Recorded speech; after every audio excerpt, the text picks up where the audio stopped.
Promosi Chief Guest Sri Ahanthem Subhasi 76 Republic Day direction के लिए हाजिर है श्रीमान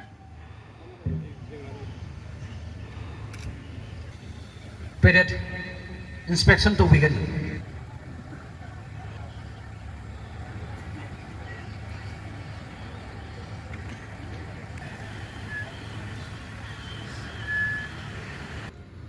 Tuan-tuan ba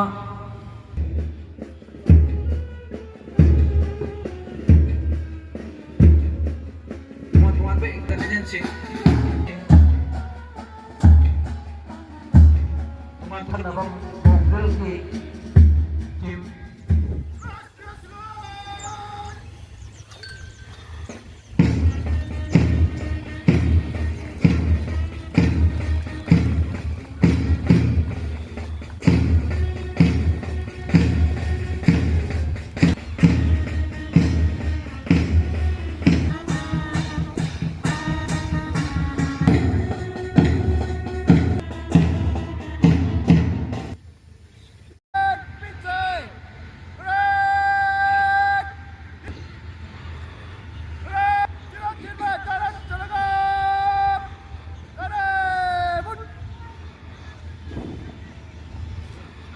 Asigi Parade Commander Sri 2015 da Kemisida Loyi UTC net Masokri SDC oina tu MPS oina mung 2015 da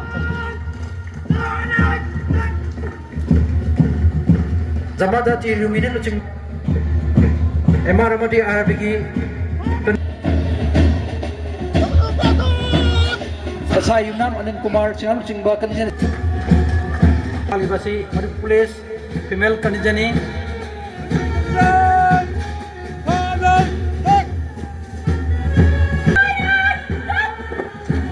SI Kumang Them Sangita Devi Chingba Madhya Police Patanda Alibasi Traffic Police Kanijani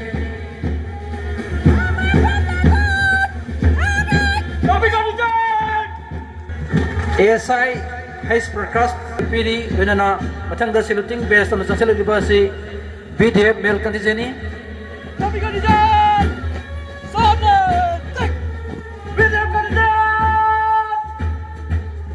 Home Guard Kanijani Platoon Commander PI Masaraman Chingba Home Guard Kanijani Asinang Asiki Chief Guest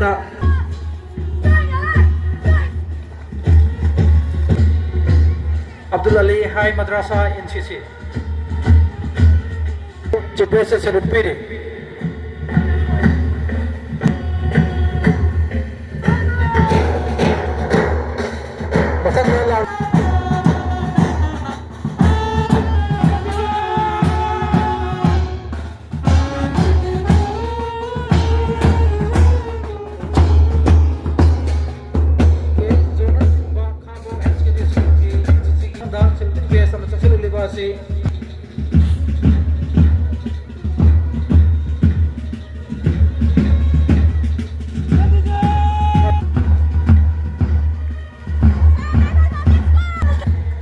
Mimitana Luchingba, ako Manigal College ki kandijan asinang asik guest to Salute Piri Paba School ki mathangda lagibasi Kasturba Gandhi Balika Vidyalaya Khongsangi kanijani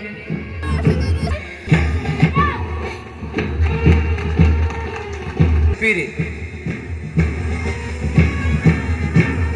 mathangda something based on the Sangsil Lagli Khambi Girls Contingent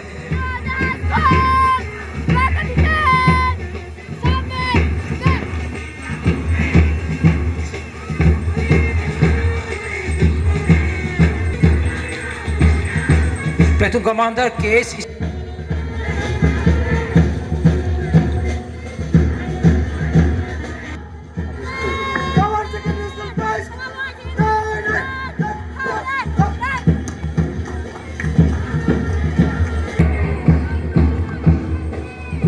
di Mahaki Sandakwang Panjakwang High School ki cultural troop asina chief guest Salute Piram matungda R K लंथोइसना मेरिंदा मधी अभिनव सिंबा कस्टम चंचलगले bright foundation school थवा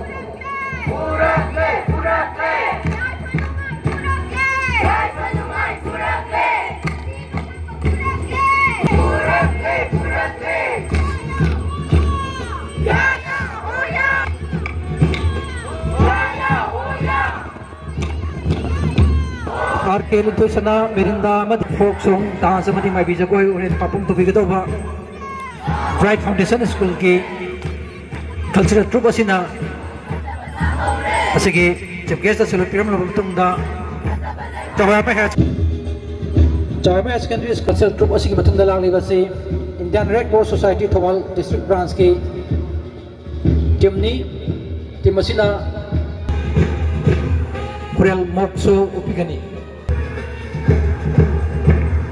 असिना असिगी enhancement, arts and cultural evolution, peace.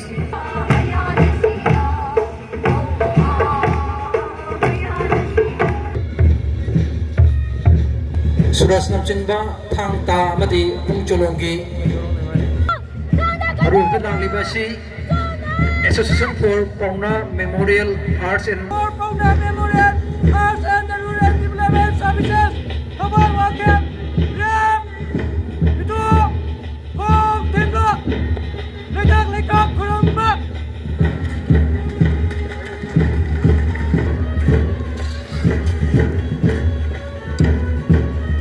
Wang Kemgi,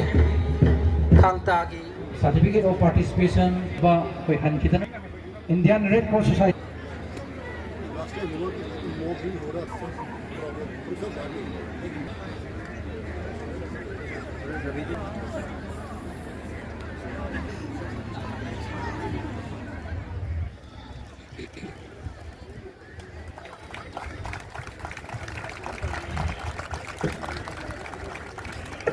Flag in charge. Hauzik ASI.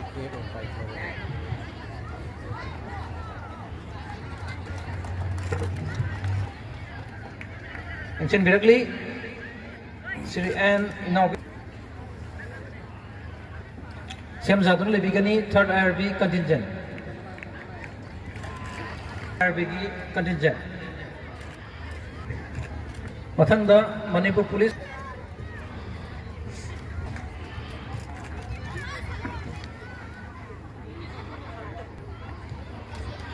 Hauzik Police Female Contingent.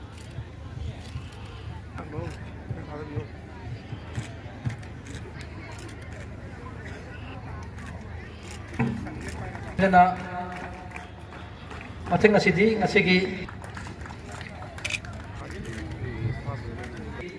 NCC gi platoon commander na police Chawema mathangda Kavalgi participation logiri ke season na asigi logiri mathangda Bright Foundation अखोई भारत की गणतंत्र दिवस चटपल लेबाक अमा होइना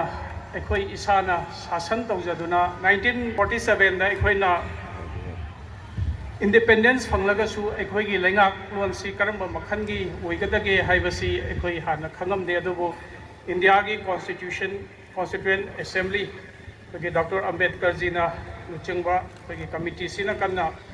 कुपना खनरब मतुंगदा अखोई से Republic अमा होइना अखोई से हिंगदबनी अखोई से इसाने इसागी इरमदम इसाना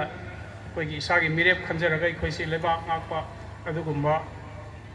लेबाक अमा ओइगदबनी हाइबदगी अखोई से ngasi फावबदा अखोई मसिगी कॉन्स्टिट्यूशन असिबु चटनखिबा नुमित 26 जनवरी 1950 असिबु अखोइना रिपब्लिक डे हाइदुना अखोइना ngasi फावबा अखोइना पालन तौलाई थौबाल डिस्ट्रिक्ट सु 1983 दा अखोइगी तोंगानबा सेपरेट डिस्ट्रिक्ट अमा ओइराबा मतुंगदा हौजिक याम कन्ना अखोइगी चौखत माइकैदा चंगसिलक्लिबा अदुगुम्बा डिस्ट्रिक्ट अमनी अखोइना थौखिबा 2024 सिदासु अखोई डिपार्टमेंट्स मयामगी अखोई परफॉर्मेंस अदुकी मतिक फजै यामना नुंगाइबा अमना ngarang magthokpo order amada अखोई थौबाल डिस्ट्रिक्ट पुलिस से अखोई गवर्नर यूनिट साइटेशन अखोई मी लोइनमक्ता पीबा नते अखोई डिस्ट्रिक्ट खरा खंगतपदा अखोई थौबाल डिस्ट्रिक्ट पुलिस इसिसु अखोई for performing exceptionally well in maintaining law and order in their respective district despite huge challenges in counter-insurgency operation, recovery of catch of arms, ammunition, seizure of illicit drugs and poppy destruction, amasung case disposal gi governor gi unit citation award toral ANI na mayam da thamjage. This is under the exemplary leadership akhoi gi yamna highly decorated whereby akhoi gi senior SP Sri Rakesh Balwan IPS की मखादा अखोई की Thoubal district से अखोई की governor unit citation PB रखतुना अखोई इकाई खुमना बिरकपा अखोई district से की ओइना यामना चौथोक चनिंगाइनी लोइना लोइना ना श्री राकेश बलवन IPS हंदक सही की ओइनसु अखोई की मिनिस्ट्री ऑफ होम अफेयर्स न पीबा अखोई की police medal for gallantry medal असु पी दना अखोई गवर्नमेंट ऑफ इंडिया नसु मांगना senior superintendent of police Srinagar ओइरिंगै की पीबी रखतना अमुक हेना इकाई खुमनदरा महा की लीडरशिप की मखादा अखोई के थौबाल डिस्ट्रिक्ट पुलिस नसु अदुक चावना अखोई के हंदक सही की अखोई अचीवमेंट मैम अमा लेजै आइन यादबा अखोई की खुलाई पाइबा अखोई की कादर हुंबु गनिथोय डिस्ट्रिक्ट पुलिस असिना अखोई 2024 दा अखोई अरेस्ट तोबा ngamjaki लोइना लोइना ना अखोई की मांगरबा आर्म्स एंड एमुनिशन मैम अमा recover Tawi मधुकी मनुंगदा 166 number of arms, 121 magazine, 216 cartridges, 156 shells, 249 explosive amasung 1158 ammos recover tawba ngauki masina ekhoi ki praja singda akaiba tholam gadauba law and order da yamna sathina soholam gadauba du dagi phana yamna di ekhoi kanbang ngammi haina thamjage adu da su loina natana thawal police na हौखिबा सही सिदा kidnap तौग्रबा मियोय मरी rescue तौबा ngami aduga ekhoi gi gari mangbagi gari huranbagi yamna toina thokpase sigisu gari huranba miyoy nipan phagatpa ngami aduga huran khraba gari 19 ekhoi gi thawal police na recover tauraga magi miyoy singthuda mapu singthuda gari sinaba ngamki aduga district police ki yam phajaba achievement ama muhairagadi 2024 sida 387 case registered tawi aduga hana leramba case 496 ekoi dispose tawba ngamki 69 charge file tawi aduga yam kuina final report piba ngamdadana leramba 427 case amasu thawbal district police na kanna honabadagi senior SP ki makhada sigi concerned investigating officer oibiriba IO singi konamana 427 da ekhoi gi final report submit tawba ngamduna achauba achievement ama purakip sigi damakta district administration side gi district police ki senior SP dagi hauraga masgi makhada leiriba police personnel punamakpu district of administration gi side gi amukka hanna ina thagatpa phongdokchani ki facilities e aduk ki fajana leiramde haba tare mamingi oina leiragasu अखोई इम्फाल लोम चलगा लायेंबगी चटनबी अयाब लेरंबा अदुबु हौखिबा चही अमा अनिसिदा अखोई district hospital Thoubal से अदुकी मतिक हानगा मानदब मोंगदा अखोई achievement ma'am तौदुना Thoubal की यामना critical ओइबा अनाब नत्रगदी अखोई इम्फाल लोम चटपगी मथौ ताद्रे 2024 खक्तदा OPD दा येंगिबा patient जी 1,43,847 ने si changdam nabada 2022 bauta 78,587 khake ngambani that means almost double ojik OPD gi facilities laure but now we have very koi experience lairaba hairaba ngang doctor mayam am laire makhoi sida mayam na thajabi badagi casualty da su 42,933 patient lai aduna chahi amada ekhoina yengi basi 1,086,776 patient neba अखोई OPD खक Young बनते हाना अखोई की indoor patient ward से मी अमबो लेबिरमदबने अदुबु 2024 ददी indoor patient से 3,246 लेदुना ꯑꯩꯈꯣꯏꯅ ꯄ꯭ꯔꯖꯥꯅ ꯊꯥꯖꯕꯤꯔꯒ hospital ꯑꯁꯤꯗ admit ꯇꯧꯔꯒ ꯌꯦꯡꯕꯒꯤ ꯆꯥꯡꯁꯨ ꯌꯥꯝ ꯍꯦꯟꯒꯠꯂꯛꯏ ꯑꯗꯨꯒ ꯑꯃꯨꯛ ꯌꯥꯝ ꯅꯨꯡꯉꯥꯏꯕ ꯑꯃꯅ ꯑꯩꯈꯣꯏꯒꯤ ꯊꯧꯕꯥꯜꯗ ꯂꯩꯔꯤꯕ ꯑꯩꯈꯣꯏꯒꯤ ꯕ꯭ꯂꯗ ꯕꯦꯡꯛꯁꯦ ꯗꯤꯁꯇ꯭ꯔꯤꯛ ꯍꯣꯁꯄꯤꯇꯥꯜ ꯈꯨꯗꯤꯡꯃꯛꯇ ꯂꯩꯇꯦ ꯊꯧꯕꯥꯜꯗ ꯂꯩꯔꯤꯕ ꯕ꯭ꯂꯗ ꯕꯦꯡꯛꯁꯤꯅ ꯑꯩꯈꯣꯏꯒꯤ ꯅꯛꯅꯕꯗ ꯂꯩꯔꯤꯕ ꯗꯤꯁꯇ꯭ꯔꯤꯛ ꯍꯣꯁꯄꯤꯇꯥꯜꯁꯤꯡꯗꯁꯨ ꯑꯩꯈꯣꯏꯒꯤ ꯕ꯭ꯂꯗ ꯁꯄ꯭ꯂꯥꯏ ꯇꯧꯏ ꯕ꯭ꯂꯗ ꯕꯦꯡꯛ ꯑꯁꯤꯗ ꯑꯩꯈꯣꯏ 2024ꯗ 499 ꯕ꯭ꯂꯗ ꯌꯨꯅꯤꯠ ꯑꯩꯈꯣꯏ ꯀꯂꯦꯛ ꯇꯧꯕ ꯉꯝꯈꯤ ꯑꯗꯨꯒ ꯂꯣꯏꯅꯅ ꯄ꯭ꯔꯙꯥꯟ ꯃꯟꯇ꯭ꯔꯤ ꯅꯦꯁꯅꯦꯜ ꯗꯥꯏꯂꯥꯏꯁꯤꯁ ꯄ꯭ꯔꯣꯒ꯭ꯔꯥꯝꯒꯤ ꯃꯈꯥꯗ ꯑꯩꯈꯣꯏꯗ 2024ꯗ 1770 ꯑꯩꯈꯣꯏ ꯇꯣꯇꯦꯜ ꯁ꯭ꯂꯣꯠ ꯗꯥꯏꯂꯥꯏꯁꯤꯁ ꯇꯧꯕ ꯉꯝꯃꯤ ꯑꯩꯈꯣꯏꯒꯤ ꯃꯦꯆꯤꯟ 3 ꯂꯩ ꯌꯥꯝ ꯅꯨꯡꯉꯥꯏꯕ ꯄꯥꯎ ꯑꯃꯅ ꯗꯤꯁꯇ꯭ꯔꯤꯛ ꯑꯁꯤꯒꯤ ꯗꯥꯏꯂꯥꯏꯁꯤꯁ ꯅꯥꯕ ꯄꯦꯁꯦꯟ ꯂꯣꯏꯅꯃꯛ ꯑꯩꯈꯣꯏꯅ ꯍꯧꯖꯤꯛ ꯍꯥꯟꯅ ꯀꯦꯇꯔ ꯇꯧꯕ ꯉꯝꯂꯝꯗꯕꯗꯨ ꯍꯧꯖꯤꯛ ꯗꯥꯏꯂꯥꯏꯁꯤꯁꯀꯤ ꯑꯅꯧꯕ ꯃꯦꯆꯤꯟ 3 ꯑꯃꯒ ꯑꯩꯈꯣꯏ ꯊꯨꯡꯉꯔꯦ ꯑꯗꯨꯅ ꯌꯥꯝ ꯑꯊꯨꯕꯤꯗ ꯊꯥ ꯑꯃꯃꯨꯛꯀꯤ ꯃꯅꯨꯡꯗꯗꯤ ꯑꯩꯈꯣꯏ ꯄ꯭ꯔꯖꯥꯒꯤ ꯁꯦꯕꯥ ꯑꯃꯨꯛꯀ ꯍꯦꯟꯅ ꯇꯧꯕ ꯉꯝꯃꯒ ꯗꯥꯏꯂꯥꯏꯁꯤꯁ ꯗꯔꯀꯥꯔ ꯇꯥꯕ ꯄꯦꯁꯦꯟꯁꯤꯡꯅ ꯏꯝꯐꯥꯜꯗ ꯆꯠꯄꯒꯤ ꯑꯗꯨꯈꯛꯅ ꯑꯩꯈꯣꯏꯒꯤ ꯗꯔꯀꯥꯔ ꯇꯥꯔꯔꯣꯏ ꯍꯥꯏꯕꯁꯤꯃ ꯑꯩ ꯊꯝꯖꯒꯦ ꯑꯗꯨꯒ ꯂꯣꯏꯅꯅ ꯀ꯭ꯔꯤꯁꯅ ꯄ꯭ꯔꯥꯏꯚꯦꯠ ꯂꯦꯕꯣꯔꯦꯇꯔꯤꯗ ꯑꯩꯈꯣꯏꯅ ꯄ꯭ꯔꯥꯏꯚꯦꯠ ꯑꯣꯏꯅ ꯐ꯭ꯔꯤꯗ ꯅꯦꯁꯅꯦल हेल्थ मिशन की मखादा अखोइना पेशेंट 59,950 मौद्रादा टेस्ट मखल लाख मरीगा 59,9 452 टेस्ट अखोइ तौबा ngamki aduga loina अखोइना डिलीवरी मतमदा अंगांग पोपगी कनोदा अखोइगी अंगांग सी अखोइगी लिवर की बिलिरुबिन वांगे खोलेन तरगा जोंडिस नायना तौबदुगी तसेंगना अखोइगी सिदा हुजिक्ति थौबाल हॉस्पिटल दा अखोइ लायेंग फजना ngame तोंगान अंगांगी SNCU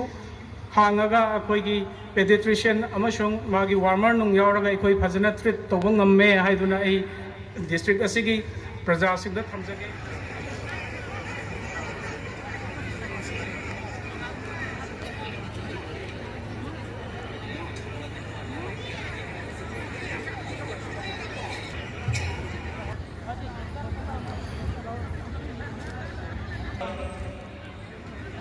bom gumba ma pokhai bagi